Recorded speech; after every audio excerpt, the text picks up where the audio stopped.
Hi, I'm Corey. Welcome to Creating with Scraps. This is the Scrap Buster Idea Book cover part 2. And the first part, I showed you how to make the inside and outside covers. And I had said that I was going to show you how to make the circle punch flowers and answer some random questions, but the video got way too long because I talked too much. So I'm doing a part 2. And I will release them both today, later today. It's Sunday, the Father's Day. Happy Father's Day to any fathers out there. So, circle punch flower. I'm going to show you how I make those. All right, here are some loose ones that I just have, randomly. Now, I use brads because I don't mind dimension and bulk in my books. In fact, I kind of like it, but not everybody does. So I'm going to show you an option with using a smaller circle punch so that if you're a fan of the thinner bits for your books, that you can make them a little bit thinner too. And the way I do this, let me just grab my little assembly here. I tried to make it a little bit quicker if I could. I used, and you can use smaller or larger punches, but I used 3. You can do 4, you can do 5. I just happened to choose 3/4, 1 inch, and 1 1/4. You can use die cuts if you have one of the nesting die cut systems. You can use, I believe the Creative Memories circle cutter will make them small enough. Punches are just fast and easy. And when people are starting out and ask me, what I consider essential, different sizes of circle punches are one of those things I would consider essential. So it's not true for everybody, but it's certainly true for me. So these are the sizes that I used. And I punched some of those. I happened to use cardstock on this. Yeah, here it is. Here it is. It's just a bit of, I used a bit of leftover cardstock. I think this is from the French Industrial Tim Holtz paper. But you can use book page, and you can also use tracing paper. That actually might be really pretty, the coffee dyed tracing paper. Maybe I'll make one later with that and show you guys. But for the sake of speed and ease, I'm just using the cardstock that I did here. And then I've inked the edges because I like inked edges. And I misplaced the little brad. Well, I thought I did good, but not. There's one little brad, but I had 2 different sizes. And, well, I'll just grab my kit here and I'll show you. One of these is the super tiny little itty-bitty brads, and I'll try to come up and show you really close. I want to say these are about 1/8 of an inch. I used to get them at Michael's. They were the Recollection brand. Making Memories used to make them a long time ago too, but I haven't been able to find them recently. So if you've got a source for those, that would be fabulous. But these are just the standard mini brads, and these are about 1/4 of an inch, right? And so I'll put the 2 together so you can see the difference. Out of the way, so I'll put them so you can see that. Maybe you can see the difference in the sizes. I don't know if you can or not. So just depending on the scale of the items you're making, there are bigger brads as well, but this is what I'm going to be using today. All right, I punched 3 different sizes cardstock, so I used single layer, and I inked the edges just for the sake of speed. Then I'll use wet glue and just a little bit of wet glue. And I'm not going to put it on that because I'll make a mess with the glue. I know I will. Get all these pieces out of the way. And I don't put glue in the center as a general rule. I just put a little bit on the outside, and you don't need much at all. And layer these. Okay, and then here's the 3rd bit. Like I said, I was going to use 3, but if you were wanting to use 4 or 5, you could absolutely do that. Well, okay, why don't I just smear that all over the place and, great. Okay. Circles, right? Now, if you're wanting to put a brad in there, you can put a brad. Okay, and I lost the other little bit too. Oh, here it is, here it is. If you were wanting it flat, here's tweezers. If you were wanting it, that's where the other brad is. See, I knew I had another one in there. Stuck to the tweezers because there's probably glue all over the edges. Imagine that. If you were wanting it flat, you can put, I better move in a little bit. I'm going to move that up so you can see it. So I just used a smaller circle punch and used that itty bitty bit. And so if you didn't want the dimension of a brad, you can just use that to act as your quote unquote anchor and just glue that down. I like the brad, so that's what I'm going to do. So in roughly the center, this is a dollar store clock. Well, when I taught 1st grade, I taught time, and I just took the little itty bits off, and this is my foam pad. So in roughly the center, and I generally just eyeball it. I'll poke, and then I'll pull it down to get a hole for my brad. You can use a circle punch if you want. This is just as fast and easy. And then I'm going to use, I think on these, because of the size, I use the 1/4 inch brads. And so that's what I'm going to do here. 1/4 inch brad. And fold it down. So there's the center of my flower. To make the petals, I believe I use the 1 inch punch, but it doesn't really matter. So this is the Tim Holtz cardstock, which is really cool if you sand it. And in fact, rather than inking it, maybe I will sand it. All right, I've cut a circle. Now I use my tweezers to hold it. The edge, I just put it on the edge like that. And then I take the circle punch and I put the circle back into the punch, holding it with the tweezers so it looks like, I don't know, maybe just a little less than half. And then I punch that out. And that gives me my leaf. Then this is what's left, right? I'm going to come over to this corner and I'm going to do the same thing again. I'm going to punch, put it in part way and punch. All right, so I've got an apple core essentially left. And even I tossed those. And here are my 2 leaves. I can ink the edges, I can sand the edges. In fact, I will grab an emery board to show you what I mean. This paper, I guess, is meant to be sanded because it's seriously cool. It sands beautifully, and in fact, it takes ink better once it's sanded. It's kind of got a smooth, slightly glossy surface, so it takes ink better once it's sanded. And you can also sand the edges of your cardstock too, because this is a white core cardstock, so if you sand the edges, you're going to get a little bit of that white showing. And I think when you bend it like this, it just kind of adds, especially because this is a paper that works well with that look because of the 2 different colors. It kind of gives you some actual, you know, a little bit more realistic looking leaf. I mean, not that they're super realistic, this isn't, but it's not as flat, I guess. It's just leaving the cardstock solid or plain. All right, and then so bed there, and then I'll move that aside and hope that I'm in frame. And I generally lay these together first, though you certainly don't have to. I just find it easier. Glue those together and then pick where I want them. I look at this one happens to have, like, these have words, so I want to make sure that my leaves aren't wonky with the words. And put a little bit of glue here. And yeah, that's where I want it. Whoops. Okay, and then you put, I was going to say, and then you push down, but remember this is glue. That takes a little bit longer to dry. If that were art glitter glue, it would already be stuck, but this is not art glitter glue. This is reptile glue and gives you a little more wiggle room. So if you make a mistake, you're good to go. There, now it's picking up. All right. And that is how I make the paper flower. All right, that was one of the things that I said I would answer and show you. So that's paper flowers.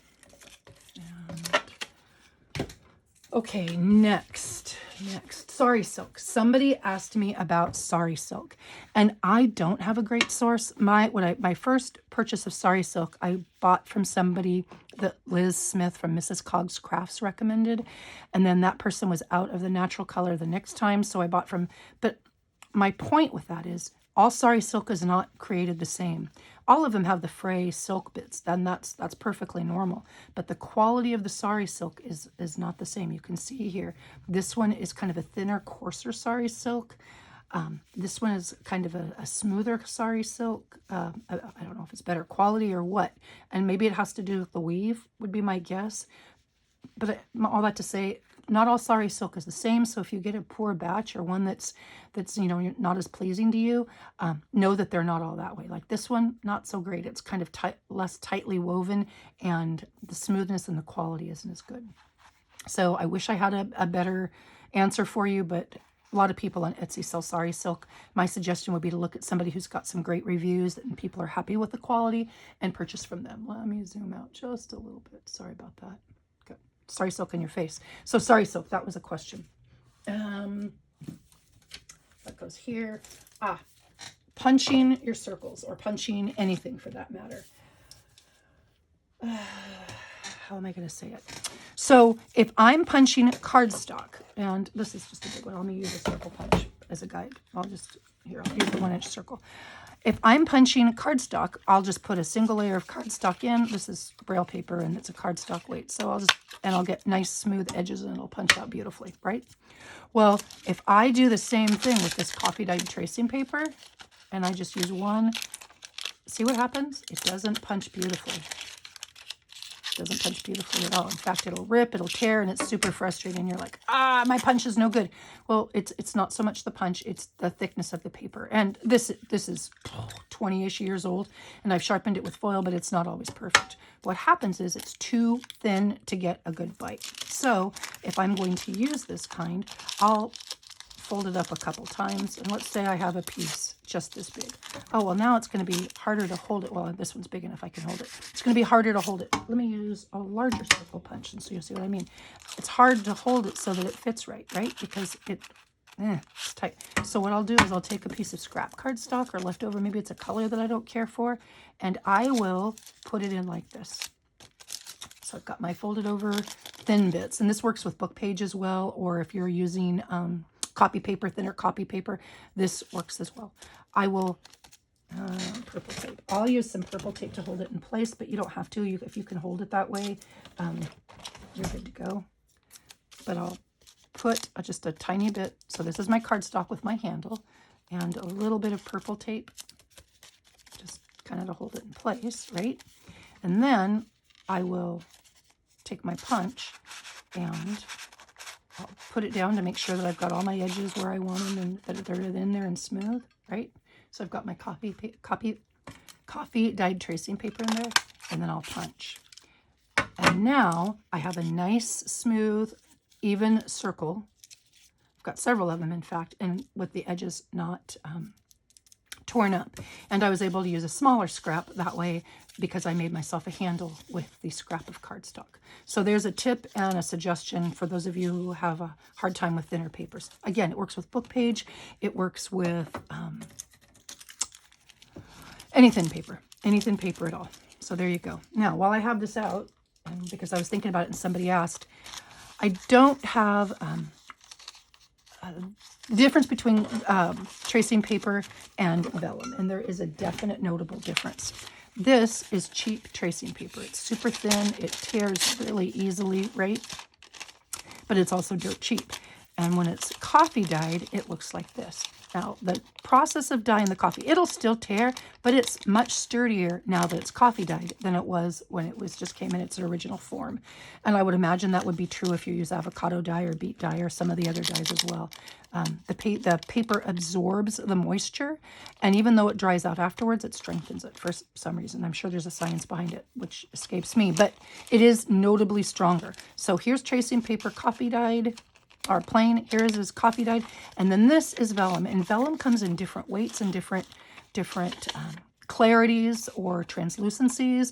This is just a standard medium weight. Now there's really thick, there's really thin. And the reason I'm showing you this is, let me grab, oh, here we go. You get a different look. Now you can see through this coffee dyed paper. You can see the paper behind, but it's much more muted. It's not as obvious.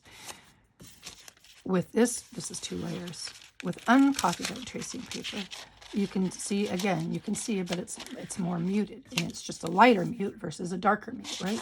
Well, with vellum, and you can get even more translucent vellum than I've got here. These are more opaque. This, you can see through it more. So I'll grab both and use both depending on what I want to come through from behind it. If I'm wanting to hide something that I don't care for, I'll use something more opaque. If I want to be able to see it more, I will use vellum. All right, so there's the difference between tracing paper and vellum. And obviously transparency is completely clear see-through, and you'll have the best vision if you were wanting to use transparency. Or like I shared the other day, those book cover plates, those work really well. All right, next, glue. Oh, I have really enjoyed reptile glue because it gives me more options, but I still like my art glitter glue, and I found a place the other day where I much prefer art glitter glue to the reptile glue. And here it is. So I was making some thank you cards, and I die cut these with my little die cut machine. art glitter glue works, I find, significantly better for super fine detail things. And here's my reasoning. Art glitter glue is thicker, so it doesn't expand as much when I'm working on something that's super fine, like these little itty bitty letters. It's tighter, so it gives me more control, and it doesn't spread as much because it's thicker. So I can put just a tiny little dot. They hold about the same, but what happens before they hold is what changes. So with the reptile glue, I had more seepage, and I don't care for seepage, even though you can pick it up with a rubber cement square. And this is what a rubber cement square is. So if you get glue, this is coffee, so that's not going to come up. But if you get glue on the outside of something, you can come in with your rubber cement square and pick it up, right? So for fine details, fine die cuts and such, I prefer art glitter glue because it dries a little quicker and it seeps a little bit less. So there's my suggestion. That is a time I prefer to art glitter glue. Scraps. All right. When I have a paper that I'm tired of because I've used it so much, or if there's an image on it that I'm not super fond of, I will cut 1/2-inch strips, a whole bunch of 1/2-inch strips, right? And just keep them in a pile here. And then I will use these 1/2-inch strips to create things. It's how I created the cover of it, the little itty bitty journal I'm going to show you in just a minute. But this is just an envelope that one of those cards from my Happy Mail came in, and I covered it, and I'll be able to use this as a double pocket in a book. And you get just little snippets of the pattern. So if you're tired of something, it kind of allows you to use those pieces without having to see a big, huge image. Here it is just on like a journaling card.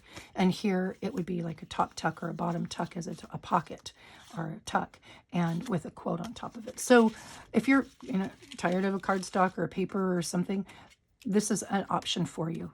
Cut them into 1/2-inch strips and use them to do some different kind of vertical collage, or you can use a horizontal too, either way. So there's another little bit.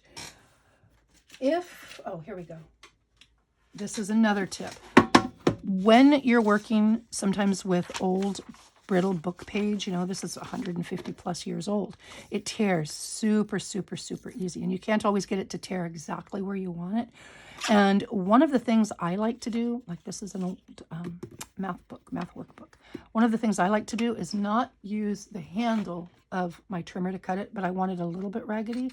I'll lay it over the edge of my trimmer and use this guide bar to hold it in place, and then I can easily tear it exactly where I want it. And I still got the torn edge, but it's a straight torn edge, and it's a more controlled torn edge, and it allows me to use that super fine paper. This works with non-really old paper too. You can use the edge. It works better, I find, with thinner paper. Let's see if I've got a scrap here of one that's not quite as old. Yeah, here you go. Here's a scrap. But this book page is just like, I don't know, 10, 20 years old. But it'll work the same way. So you can use the edge of your trimmer as a straight edge if you don't have a tear ruler, or if you, like me, prefer a finer tear to that. So there's another tip. This is a Tracy Fox paper, I believe, and I'm wanting to use it for a project that I'm working on. If you know the name of this kit, or if it's not Tracy Fox, no, Corey, that's not Tracy, that's so-and-so. I didn't save the little strip that tells me where it is, but if you know this, if you recognize this and you want to put in the comment box who made it, I would absolutely be so appreciative. So thank you for that. Okay, Inkbox. So several of you have purchased Inkboxes, and I use them all the time, but not everybody does. But here's a tip. I saw somebody the other day using theirs, and if they're designed to, if you take the lid off and put the lid underneath the Inkbox, it puts your ink pad almost flush with your the top of it. And the reason I did that, let me get a piece of glue paper or scratch paper. And the reason I did that is because I like a subtle background effect. So here's just a darkroom door stamp, right? Because I can bring it over here to my stamp pad. I don't have to move it. I can just put it on here like this to get little random bits of text, and it's the right height. Push down, and there you go. I don't know how well you can see that, but just know that your Inkbox, and like when I'm working with my Inkbox, I leave it just like this with the lid underneath, and that puts it up to the right height. So there's another tip. Something I probably didn't make clear, and I should have really. Couple last things. This I squirreled the other day, and I was playing with some of the pieces that that I was gifted in Happy Meal. And my challenge to myself was, and that's why I was showing the scrap tip, that I could only use the scraps on my desk to construct this and things that had been gifted to me. So that's what I did. And I put these here because there will probably be some questions, and I wanted to be sure and address those. So here is the little book. I had some of these strips. Where did I put them? I had strips of cardstock I moved them, sorry. I had strips of cardstock in roughly the same size as the 3x4, and is the little books I made before. And so what I did was I made this book, and all the people who gifted me Happy Meal, I really, really appreciate it. And I know I'll be using them in things that I make for others and sell, but I wanted to make something for myself so I could have a little bit of each that they had made me. So I used those strips to make my cover, right? And here is the... and I made myself a little note so I wouldn't forget who did what, who it was from what. This bit of lace was from Laurel, and I just cut it off of something else, and I sewed it onto the back to use as the fold for the cover. Now, it was too big when I started, but this is me, and I made it really fat. But the nice thing about cotton lace is it stretches, so I can stretch it up here and cover it with just an old button that I had. So there's that. And then opened it up, and this is the Gaelic paper that I got from Gay, and then this is the motto. I'm not even going to try to say that in English, but it's the Scots motto on their flag, or on their coat of arms flag, something like that. And it was a journaling card. So the background paper that was gifted to me is the Gaelic. She's Marie from Skeletorama has researched Scots, and she's got some really cool kits and such, but she had mentioned that you pronounce it. It's not Gaelic because, English, I teach English, two vowels go walk, and the first one does the talking, so the A says its name, right? Except in this case, it doesn't.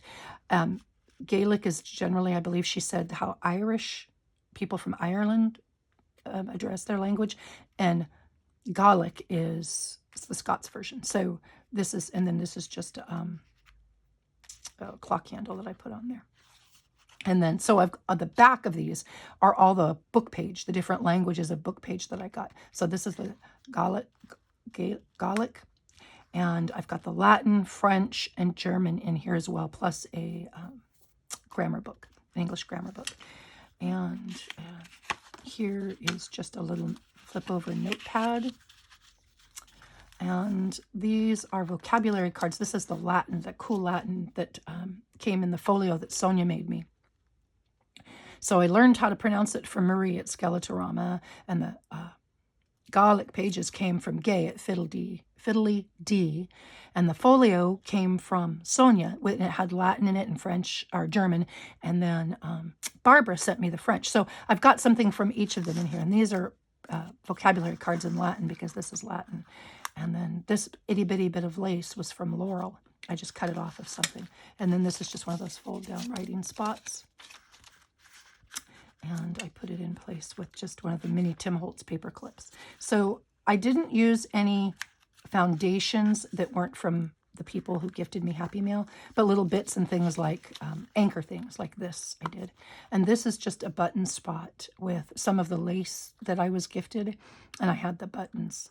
And that's one of the Swiss stamps that Barbara sent. This was in the folio that Sonia made. It is address book, a piece of old address book, and she had sent the one with the D on it, and since my last name is Dahlman, I thought that was kind of fun and appropriate. All right, and then here is the coffee-dyed mini tags that Joy had sent me, and those are just, tucked on, and these are just scraps of Tim Holtz paper that I had left over, the French industrial, because that one's just really easy to work with. And again, little bits of lace on a journaling card, that the lace that Laurel sent, and on a journaling card. And here is a belly band on a piece of lace that my friend Lisa gifted me. And this is an old, I think it's EK Success, little I don't know, metal hat pin, I guess is what it is. But I was able to put a picture and a little tag on there with the library card and an old, it's not really a coffee card, but mini postcard, I guess. Then this is a bag, a glassine bag that somebody else had gifted me in Happy Mail a while ago. And I just put a little notebook with a lace closure, a lace spine inside the bag. And the digitals are from Tracy Fox at Love Junk Journals. The tags and, oh, there's a mini folder in here too, and that was from Joy. I think that's everybody who sent me Happy Mail, I think. But anyway, I've got the pieces in here. And this one, there's one of those circle flowers, and this is one of those square fold envelopes. This is just an itty-bitty tiny bookmark tag in this little pocket. And then in the back, I had a fold-over writing notepad. And the way I did this, I used a bit of the lace from Laurel to tuck in there. And the way I did this, and the way I do this quite frequently, is when I'm working with smaller holes and smaller pieces, I take my glue. So like this is a bit of lace. I take my glue and I put it on the end and I rub it back and forth between my fingers and I make it into a needle. So I was able to thread through those little holes with this needle, right? Do it, tie it, whatever. And then I just snip off the end. And I do that with thread. I do it with yarn. I do it with anything that needs to have a needle-like image. Like if I'm putting itty-bitty beads on there, I make myself a needle with the item itself, just using a little bit of glue. So there's that. This is Sonia in her folio gave me some of these really cool envelopes, and the envelope was bigger than what I needed. So I thought I would show you how I made it to fit this. And this Velcro is what I used. It's ultra thin, and there's two different sizes. There's extra small and small, and it's about, what, half an inch, little over half an inch, so maybe 5/16 or so diameter. And it's, I don't know how well you can see it, but I get it at Walmart, and it's ultra thin. And I use these a lot, and I put it there just because I figured somebody might want to know. Anyway, so there's a spot here, right, for the envelope, and then I use the Velcro there, and then a little bit of vellum over a die cut over a scrap with, again, lace from Laurel. Or actually, I think that one was from my friend Lisa. She had shared hers with me. Here is, again, more of that lace, and I'll show you on another page. I had cut one of the linen handkerchiefs that Laurel had sent me, and I use every single bit of that because I absolutely love tatting. So there's that sewn on top for one of those paper clips. Oh, I forgot. And then there's some little charms on here. There's a little pearl charm and 4 because I have 4 children. Well, I have 6 now because 2 of mine are married, but I originally had 4. And then this is just that journaling spot that, you know, you tuck in on those paper clips. And then this is just a pocket, again, made with those half-inch, not quarter-inch, Corey, half-inch scraps. Here is where I used the linen handkerchief. I used it to cover this flip out. And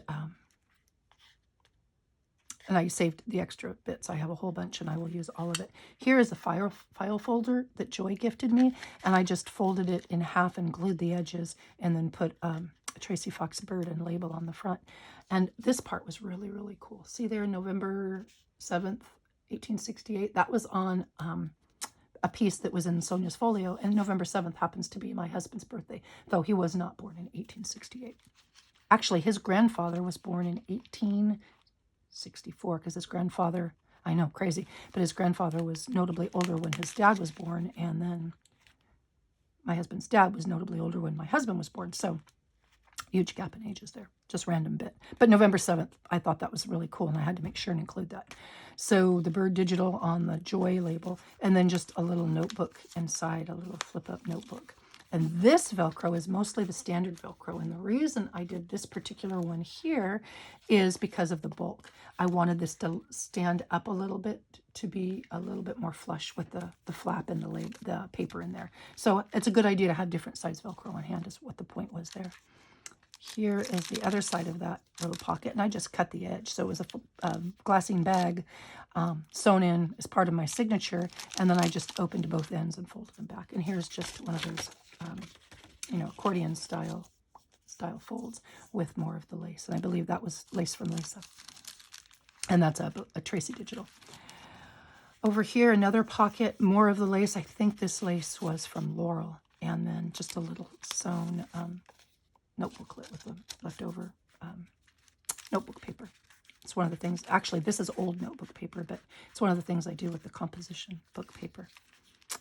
And then here is one of the fold downs that Laura Baim showed me how to do, right? So a fold down with, again, Tracy Digitals on the top. And Tim Holtz paperclip. Here is the other side of that address book piece. I just folded it so that it would fit inside nicely.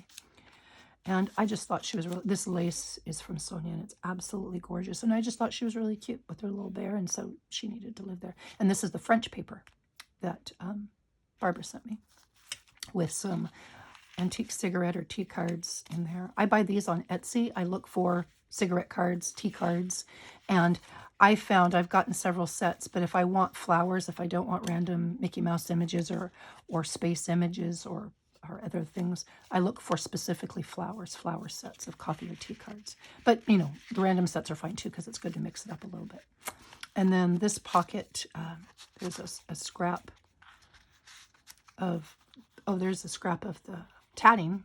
And here's just, this is from Carrie at Witchcraft Do You Do. These are her chipboard numbers. Love those things. And again, it's a little notebook. So that is something that was for me. I squirreled, and I know it, but I really wanted to be able to keep a piece of each of the pieces that people were kind enough to gift me in Happy Mail. And so I made this little itty bitty book, and it was a lot of fun. It took me way too long, but it was a lot of fun to do. And then that's the closure. And then this little piece of tatting I found, and I'm going to definitely use. It's perfect size for making another one of these, so I'll probably make another one and have that little closure there. I was going to show you how to do this. This is getting long once again. And then this. I challenged myself just for fun to make something with just the scraps on my desk, whatever bits I had left over from the other things. And so this is kind of a combination of the concertina and just scrap bits. And it's 2 by 1.5 or 1 3/4, I guess. So 2 inches. It's a tiny little thing, but it was so stinking much fun to make. This is a Tracy Fox label, and this is just a scrap of the Tim Holtz French Industrial. And then a little notebook with some leftover, or a flip pad with some leftover linen paper. And here, there's a little itty bitty tuck spot with a tag. And here is one of those double enclosures. And I don't think this one's French Industrial. I think this scrap is from Memoranda, I think. Maybe this is Memoranda too. I don't remember. But I had both on my desk, so it's entirely possible. So just, and there's a little notepad there, so plenty of writing space. And then this is a little itty bitty bookmark with a piece of the lace left over from, I think that one was from Laurel. And then the tag from Joy. Frame there, and that's in a bookmark. And then these little itty bitty tags, these were stamps I had in my collection. I only chose them because of the color, so, and they looked really cute right there, and they didn't add any more bulk because Lord knows it was bulky enough. So that was a lot of fun, and that's something that I was going to offer, suggest, whatever. Challenge yourself every once in a while just to use what's in front of you.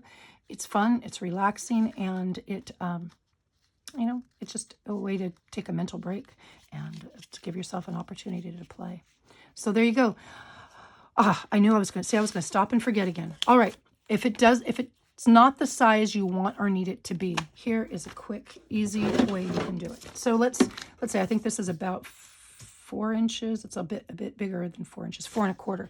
Let's say I needed it to be 3 inches. Well, I'm going to cut off just the very bit at the end, okay, where it's folded and closed. I'm going to cut that bit off, and I'm going to save it. And then I cut this down to roughly the size I want it to be. Let's say I want this to be, 2 3/4. So I cut off a little bit of that envelope in the middle, right? Then what I will do is, like like to ink the edge because I think it looks cool inked. And I just have a little bit of ink on here. You don't even need to have much. It's just what's left over on my ink pad. All right, so I ink up that edge. Then I will open it up because it's already, now you can fold this over and glue it. You can, that works really well. I just think this makes it look like the envelope hasn't changed. And I'll tuck it in, right? No, and it's too snug, it doesn't do that. Here we go, let's open this up right here because that's where your envelope folds, right? So I'm going to open that up and I'm going to open this up just at the end. And yes, it is a bit of work, but I like doing it and it's kind of fun and I like the way it looks and it allows me to take the envelope and make it the way I want it. So I'm going to bring it in just a tiny bit, just on those two corners. So yeah, so I've got the flaps, opened it up from where it was.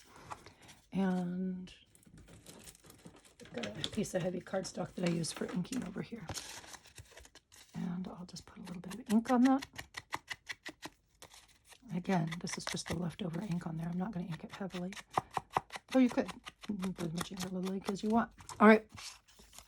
Now, this is going to be the back or the piece that's laying down, right? Put a little bit of glue, run a bead of glue there. And I'm going to lay this down at the edge. And then again, this glue gives me a little bit of wiggle room, and so that if I don't put it on there exactly correct, I can move it over. See, I didn't put it up to the edge, and I want to put it up to the edge. It's because I'm not looking closely at what I'm doing. Okay, here we go. So put it up to the edge.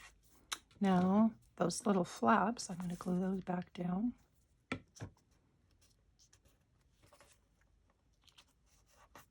And now this is that last piece of the end. Tear that off. Glue this down. All right. Now I could put a piece of lace there if I wanted to, or just leave it like this. And there is my new smaller envelope. And again, I'll ink all the way around. But I can do the same thing where I put a label or what have you on here with some Velcro.